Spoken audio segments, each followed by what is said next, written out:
Let's bring in former CIA station chief and Fox News contributor Dan Hoffman. Dan, President Trump has gotten very involved in these negotiations, to his credit, but he also seems to be leaning very hard on the Ukrainians to make concessions that they don't want to make. I mean, they were invaded, after all. Why should they give up territory to the Russians?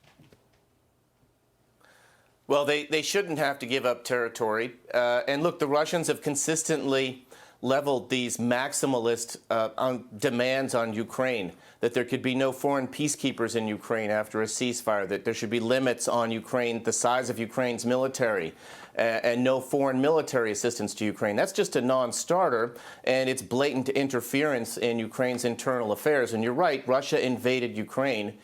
President Trump has done everything he could to entice Vladimir Putin to the negotiating table. Putin pulled a bait and switch on us. He said it was Putin who suggested these negotiations in Istanbul, likely to stave off the momentum for secondary sanctions after President Trump expressed frustration with the Kremlin. But then Putin himself skipped those negotiations and instead sent a presidential envoy, Vladimir Medinsky, who, rather than discussing real ideas about a ceasefire, referred to the Great Northern War of 1700 to 1721 and said that Russia could fight Ukraine just as they fought Sweden for 21 years. That's a pretty stark message right there. Yeah, the Russian way of warfare is to just continue to throw troops into the meat grinder until hundreds of thousands or millions are dead, and Vladimir Putin doesn't seem to care how many men he loses. Yeah, President Trump cares a lot more about Russian soldiers and innocent Ukrainian civilians than Vladimir Putin does. What scares Putin is democracy, and he has long considered the United States to be Russia's main enemy. He doesn't want a good deal for the United States. In fact, I think what he would like is to humiliate us on the grand stage there. If he can have a meeting with President Trump, it would elevate his status and give the perception to the world that Putin can operate on a level playing field with the United States, even though he doesn't deserve that. I think that's something that President Trump has to be careful of. President Trump has great power of persuasion, but I'm not that sanguine that it's going to work on the KGB guy sitting in the Kremlin. He's far more interested in interests and hurting the United States and our allies than he is in making friends. I want to put up a map of the territory that Ukraine has lost to this Russian advance, and it's huge. Way down at the bottom on this map, you see Crimea. The Russians invaded and took Crimea back during the Obama administration, and the United States kind of yawned.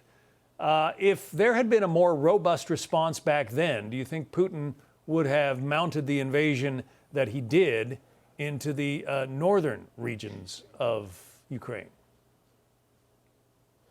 Yeah, it's a great question. It's counterfactual history, unfortunately, because we did not do what we should have done. In 2014, when Russia illegally annexed Crimea, that was the time to arm Ukraine and give them the armaments they needed to defend themselves and deter a potential Russian attack. Remember that Russia launched an attack on the Donbass at the same time, and Ukraine and Russia have essentially been at war since 2014. Russia now occupies roughly 19–20% of Ukrainian territory, but Putin has failed to achieve his strategic objective, which was to topple the government of Kyiv and install a puppet regime.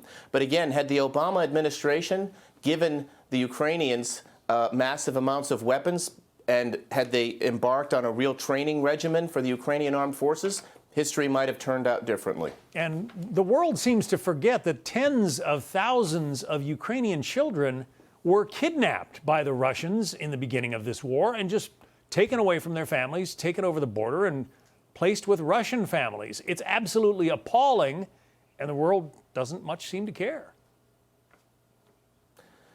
Yeah, it's been just appalling human rights atrocities committed by the Russians. And just while these negotiations were taking place in Istanbul, a Russian drone targeted a civilian bus, killing 9 and wounding 7. So that's the way the Russians have operated throughout the war, launching these indiscriminate attacks on Ukrainian infrastructure and innocent civilians in their homes and hospitals and neighborhoods, and that's what we've got to deal with. Putin has a different perception of how he wants to conduct the war, and it's going to make President Trump's job very, very difficult. All right, Dan Hoffman, former CIA station chief. Dan, thank you.